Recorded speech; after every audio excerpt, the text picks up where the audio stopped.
Une journée dans l'entreprise. 9 heures. Un jeudi matin chez Unipub. Salut Marco, ça va? Super. Je suis en vacances ce soir pour une semaine. Et ton projet? Pour Punchy? Terminé. On l'a envoyé hier. Ils nous donnent une réponse cet après-midi. Ça va leur plaire? Je l'espère pour vous.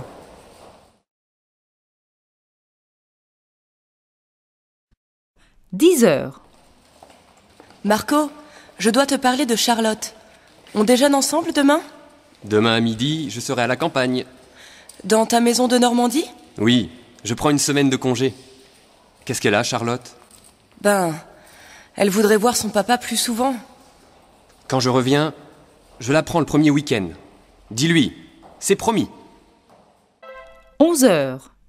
Tu t'es inscrit au séminaire de Porquerolles? Non, j'hésite. Tu sais qu'il va faire beau et qu'on pourra peut-être se baigner? Qui y va? Il y a moi, si tu y vas, et puis Marlène et Frédéric. Midi. Qu'est-ce que tu cherches? Le projet pour les pâtes Magda. Le directeur veut le voir. Tu l'as donné à lire à Marco. Il me l'a rendu hier soir. Calme-toi, tu vas le retrouver. 13 heures. Au fait, Romina m'a parlé de toi. Romina? La nouvelle rédactrice. Pourquoi elle me connaît? Ben oui, vous avez travaillé ensemble sur le tournage d'un film publicitaire. Je ne m'en souviens pas. Elle s'en souvient. Ah bon? Qu'est-ce qu'elle t'a dit? 16 heures. Ça y est, le directeur de Punchy a appelé. Et alors? Ça lui plaît? Négatif, il nous demande de revoir le scénario. Bon, j'y réfléchirai après le séminaire. Pas question, il leur faut un nouveau scénario pour lundi. Ok. Si j'ai une idée, je vous appelle. Et nous, il nous faut trouver une solution. Je vous attends tous dans mon bureau.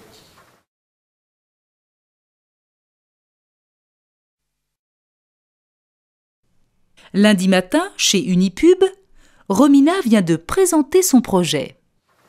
Alors, qu'est-ce que vous en pensez? J'ai horreur des boissons aux fruits. Mais encore, Je déteste Sartre. sois un peu sérieux. Disons que j'aime assez. Ça change des plages de Tahiti. Je suis d'accord. Je trouve l'idée originale. Moi aussi, sauf la phrase de Sartre. Là, je ne te suis plus, c'est incompréhensible. Pas du tout. On peut très bien comprendre la phrase sans connaître l'auteur.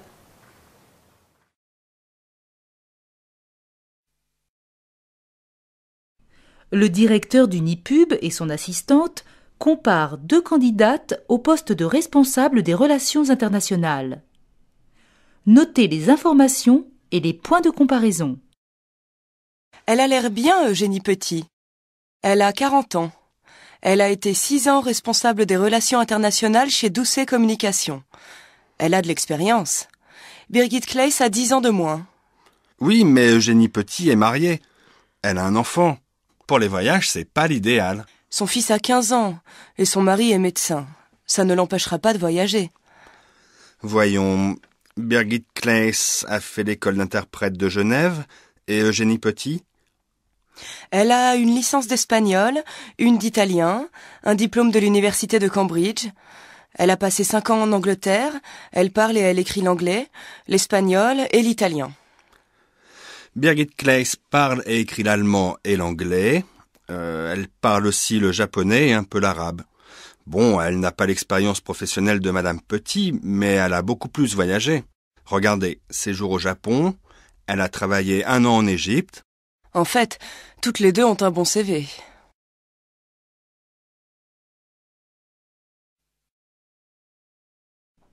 Supposition. Grenoble, après un match de handball. J'ai vu Lisa. Elle est d'accord pour participer au rallye. Qui d'autre tu verrais pour faire équipe avec nous? Floriane Moretti? La fille de Moretti? L'industriel? Je vous ai vu danser chez la cour. Et alors? À mon avis, si tu lui proposais de venir, elle accepterait. Ça m'étonnerait. Ah, si je l'invitais à une randonnée à cheval, j'aurais peut-être une chance. Mais les rallyes, c'est pas son truc. Et si on lui posait la question? Comment ça? Ce soir, on pourrait aller dîner au restaurant de la fac de droit.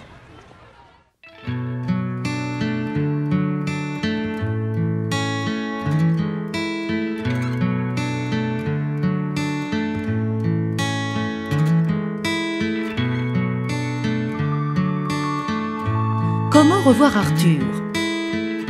Au Club Gym de Grenoble. Floriane, tu ne m'écoutes pas. À quoi tu rêves?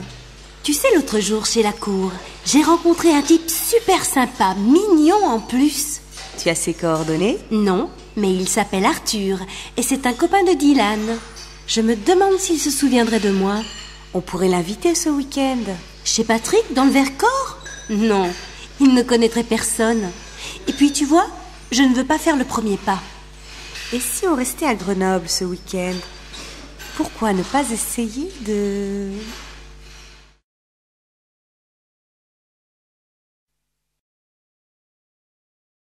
La ligne des Cévennes. Dans un café de Langogne, petite ville de 3000 habitants, au sud du Massif central. Tu as lu ça? Ils veulent supprimer la ligne. Qu'est-ce que tu veux qu'ils fassent? Elle n'est pas rentable. Rentable ou pas, elle est utile. Il faut qu'ils la maintiennent. Pour une vingtaine de passagers, entre Villefort et Brioude. Et le transport du bois? Et le transport du ciment, tu y penses? Tu voudrais qu'il y ait des centaines de camions sur nos routes et que notre air soit pollué? Non, il faut qu'on agisse. Toi, je te vois venir. Tu as envie qu'on fasse une pétition. Exactement. Et qu'on aille voir le préfet.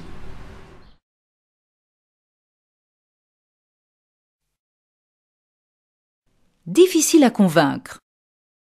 Les défenseurs de la ligne de chemin de fer des Cévennes font signer une pétition sur la place du village. Pour le maintien de la ligne des Cévennes.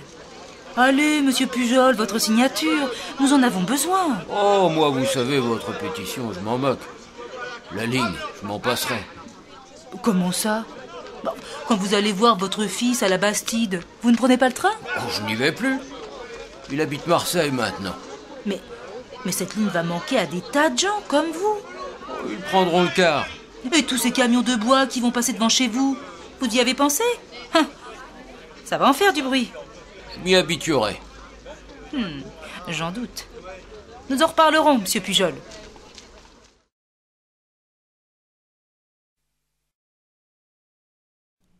La découverte.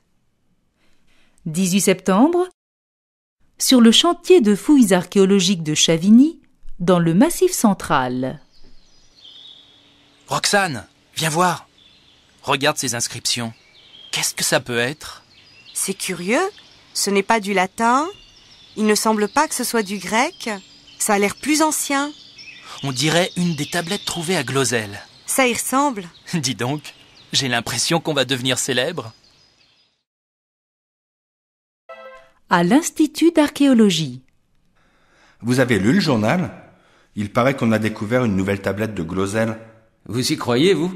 Vous savez bien qu'il est probable que les découvertes de Glozelle sont des faux. Mais les tablettes de Chavigny prouvent le contraire. Pas sûr. Il est possible aussi que ce soit une plaisanterie. Quelqu'un a voulu se moquer de Marley.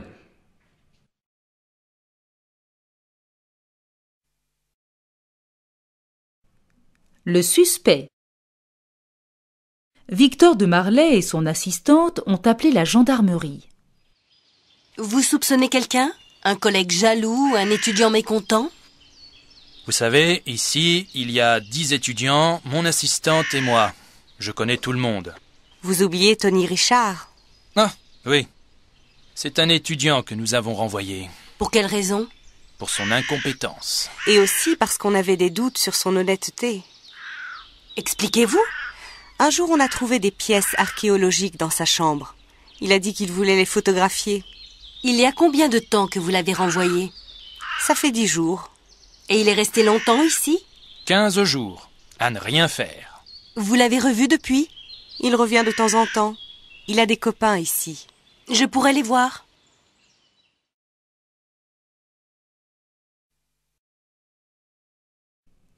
Coup de cœur. Chez une marchande de tableaux du 6e arrondissement. Regarde celui-ci, je le trouve génial. Lequel? Le marché de Provence? Mais non, celui qui est au-dessus. Ça représente quoi? Ce que tu veux, c'est de la peinture abstraite. C'est un Mazelier. Claire Mazelier est une jeune artiste qui monte. Mais vous la connaissez, c'est celle qui a dessiné le nouveau timbre de 1 euro. Ah, bon. En tout cas, j'adore ces couleurs. Elles iraient parfaitement avec celles du salon. Qu'est-ce que tu en penses? Rien. C'est tout ce que tu trouves à dire? Écoute, Élise, pour le salon, tu choisis ce qui te plaît.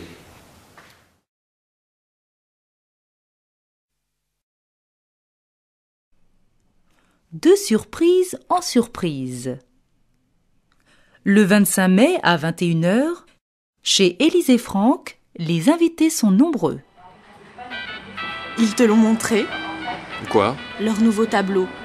Franck m'en a parlé au bureau. Mais je viens d'arriver. Je ne l'ai pas encore vu. Alors retourne-toi et regarde. Ça alors? Je ne m'attendais pas à ça. Moi, ça ne m'étonne pas. Élise a toujours adoré les coupes tahitiennes. Chocolat, vanille, citron vert, c'est sa gourmandise. Je vois que l'art moderne vous laisse de glace. Ne te fâche pas, Élise, on plaisantait. À minuit, il va y avoir un feu d'artifice.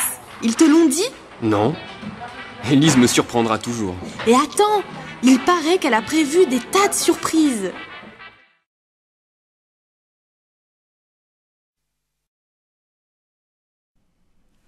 Explication. Optiris est une entreprise familiale située dans le Jura et dirigée par Jacques Grandval. Après des études à HEC, École des hautes études commerciales et un séjour aux États-Unis, Sabine Grandval revient voir sa famille. Je suppose que tu as déjà plusieurs offres d'emploi. Oui, mais je préférerais travailler ici. Tu sais, l'entreprise ne marche pas aussi bien qu'avant. Disons-le franchement, c'est la fin. D'ailleurs, moi, je cherche du travail ailleurs. Mais à quoi sont dus vos problèmes? À la concurrence, des pays d'Asie surtout. La vraie cause, c'est que papa refuse de délocaliser la production. Je ne veux pas être à l'origine d'un plan de licenciement. Eh bien, puisque Nicolas s'en va, je veux bien le remplacer, si papa est d'accord. Tu crois que tu vas sauver l'entreprise grâce à tes cours d'économie? Non, grâce à un styliste que je connais et à quelques idées.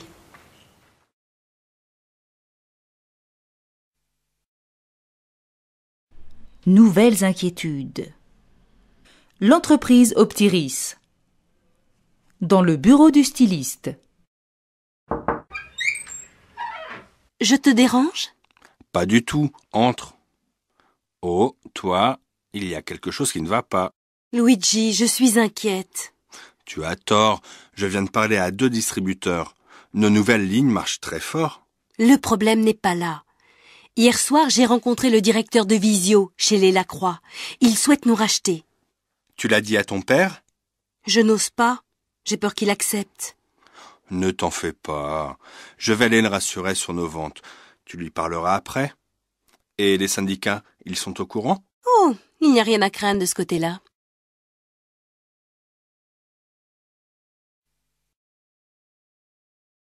Rendez-vous. Il est minuit. Sur un parking à la sortie d'une petite ville du sud-ouest, des jeunes se retrouvent.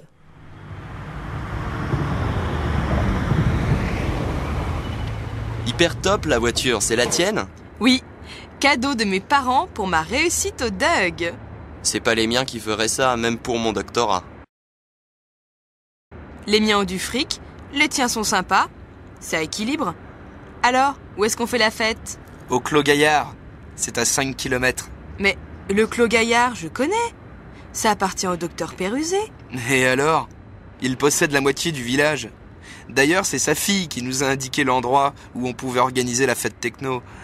De toute façon, le matériel est déjà là-bas. Alors Jérôme et David, vous montez dans la voiture de Noémie. Lorraine, tu viens dans la nôtre?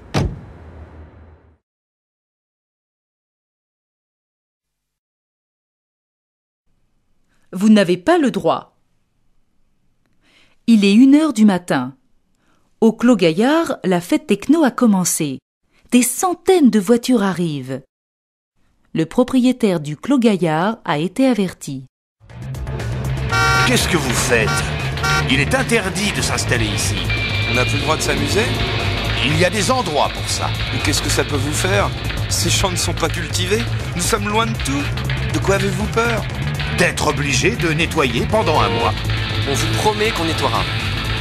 Moi, je veux bien tolérer que vous fassiez votre fête ici, mais s'il y a un problème...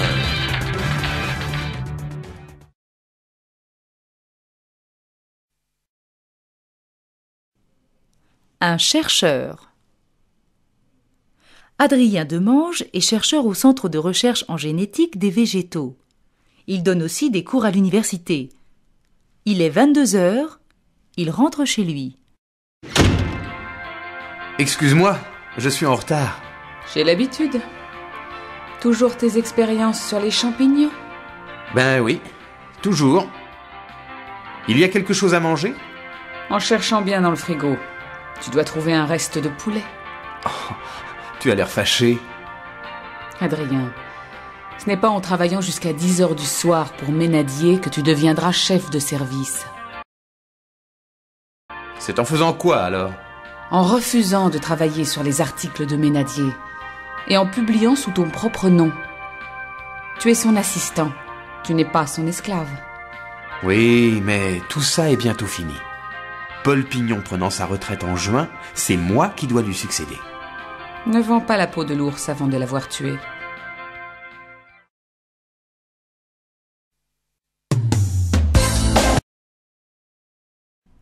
Déception. Un mardi matin, au Centre de recherche en génétique des végétaux, Adrien Demange rencontre une collègue. Tes oreilles n'ont pas sifflé hier soir? Pourquoi? On a parlé de moi? Ménadier nous avait réunis. Florence Mauget, Pignon et moi. Tu as demandé à Pignon s'il allait prendre sa retraite? Oui, il nous l'a confirmé. Je leur ai fait remarquer que tu serais un excellent chef de service. Et qu'est-ce qu'ils ont dit? Que tu n'avais pas assez publié. Et Ménadier n'a pas pris ma défense? Non. De toute façon, ils veulent Marianne. Ils ont dit que les grands laboratoires l'appréciaient beaucoup. Mais tous ces étudiants répètent qu'elle est nulle. Écoute, il y a peut-être un moyen de les faire changer d'avis.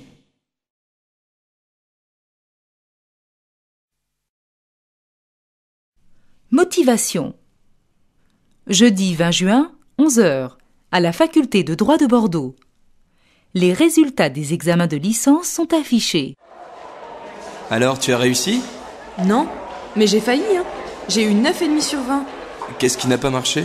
Le droit international. Je n'ai pas eu de chance. Je suis tombée sur le droit de la famille à Madagascar. Donc tu vas passer les vacances à réviser. D'abord, je vais partir. 10 jours, n'importe où. Je vais entrer dans n'importe quelle agence de voyage et je prendrai ce qu'ils me proposeront à 300 € maximum. N'importe quoi. Mais tu vas te retrouver avec n'importe qui. Jeudi 20 juin, 14 h, dans l'agence Cap Monde d'Amiens.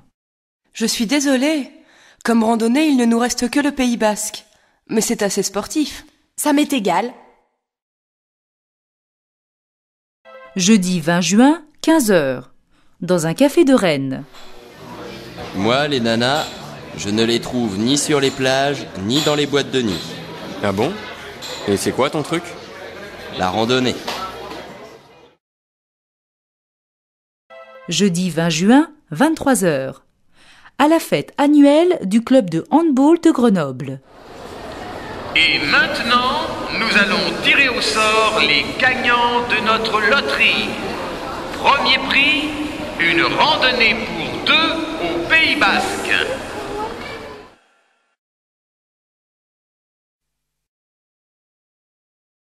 Perdu. Après avoir visité la grotte d'Arpea au Pays Basque, les randonneurs sont allés explorer les montagnes. Ils essaient de retrouver le chemin du retour. Ça fait longtemps qu'on longe ce ruisseau. Vous ne croyez pas qu'on a dépassé le départ du sentier? Le berger a dit au gros chêne. Tu as vu un gros chêne, toi? Tu sais, moi, les arbres, ce n'est pas ma spécialité. Et puis, avec ce brouillard, hein, tout se ressemble. À mon avis, il faudrait grimper par là et redescendre de l'autre côté. Ne vous inquiétez pas. Le ruisseau contourne la montagne. En le suivant, on ne peut pas se perdre. De toute façon, tous les fleuves vont à la mer. Et tous les chemins mènent à Rome.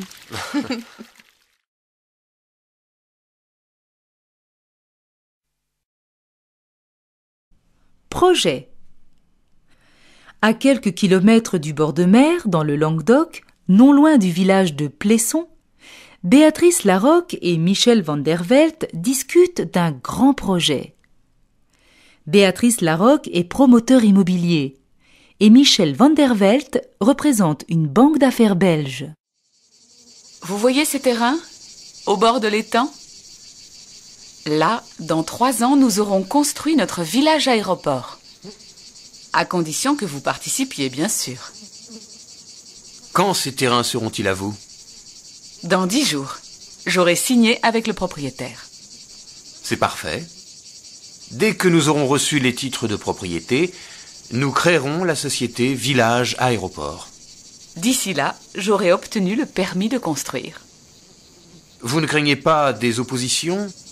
Les chasseurs, les pêcheurs, les écologistes ? Jusqu'à ce qu'ils découvrent le projet, nous serons tranquilles. Après, j'espère que 80% des gens de Plesson seront avec nous.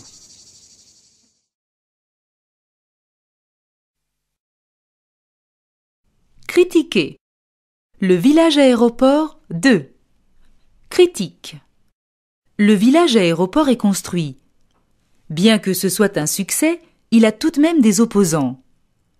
La réalisation de Béatrice Larocque est critiquée lors d'une réunion du conseil municipal.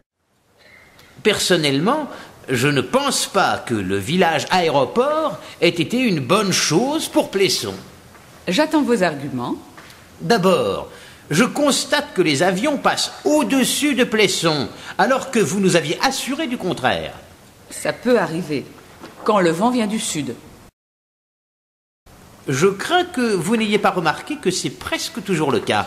Et d'autre part, bien que 800 personnes se soient installées dans votre village aéroport, les commerçants de Plesson n'en profitent pas. Vous exagérez. Ces nouveaux résidents payent quand même leurs impôts.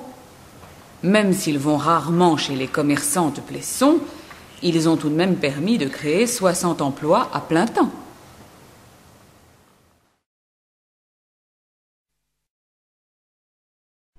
Remise en question. 4 septembre, dans un studio de télévision.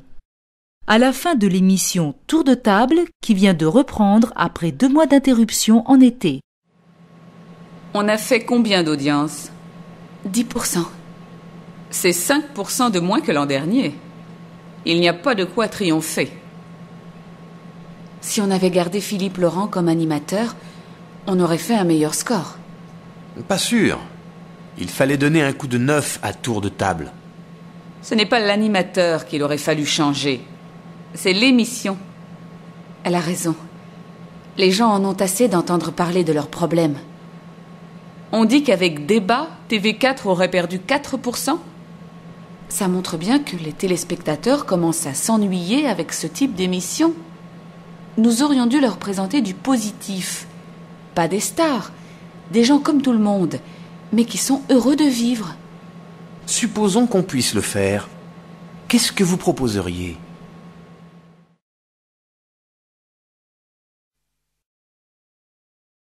La nouvelle émission. L'émission de télévision Tour de table a été supprimée. Ce soir, c'est la première d'une nouvelle émission « Je ne suis pas comme vous ». Ils travaillent autant que vous et pourtant ils ont plus de temps libre. Ils représentent aujourd'hui 5% des Français. Sur le plateau de Je ne suis pas comme vous, nous accueillons ce soir ceux qui refusent la dictature de la télé et du portable. C'est le cas de Corinne et d'Andy qui ont 21 et 22 ans. Alors Corinne, pour vous il y a encore 6 mois c'était boulot télé dodo. Tout à fait. Ça a commencé quand j'ai rencontré Andy. On s'entendait bien, mais il n'aimait pas que je fasse de la danse et j'avais horreur qu'il aille à ses matchs de foot. On a décidé d'abandonner nos activités. Du coup, on s'est mis à regarder la télé. On est devenu tellement accro qu'on l'a regardé 6 heures par jour en semaine et beaucoup plus pendant le week-end. Et qu'est-ce qui vous a fait changer ? Un samedi après-midi, il y a eu un gros orage et la télé est tombée en panne. On a passé un week-end formidable. Le lundi, on était si heureux qu'on a oublié la télé. Corinne m'a dit j'aime mieux qu'on ne la fasse pas réparer. Et voilà, on s'est aperçu qu'il y avait tant de choses à faire que c'était ridicule de perdre son temps avec la télé.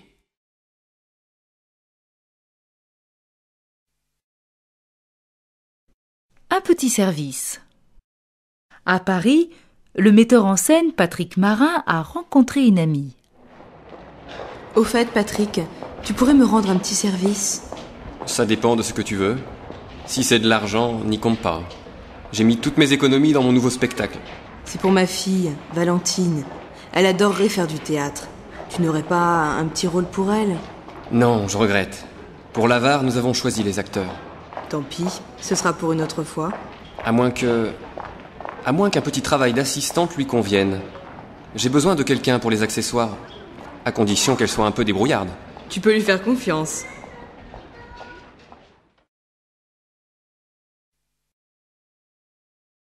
Les maladresses de Valentine.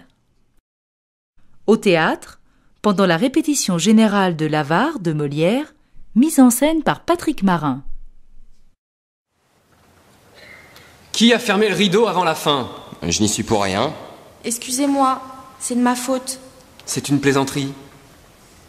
Je vous jure que je ne l'ai pas fait exprès. J'avais cru entendre la dernière réplique. Non, mais tu te rends compte? Si ça arrive le soir de la première... Je vous demande pardon. Je vous promets que je vais faire attention. Bon, allez, on reprend. Ça va pour cette fois. N'y pensons plus. Quelques minutes plus tard, au moment de la célèbre scène de la cassette. Ça va être à moi. Valentine, tu me donnes la cassette. La cassette! Je ne sais plus où je l'ai mise.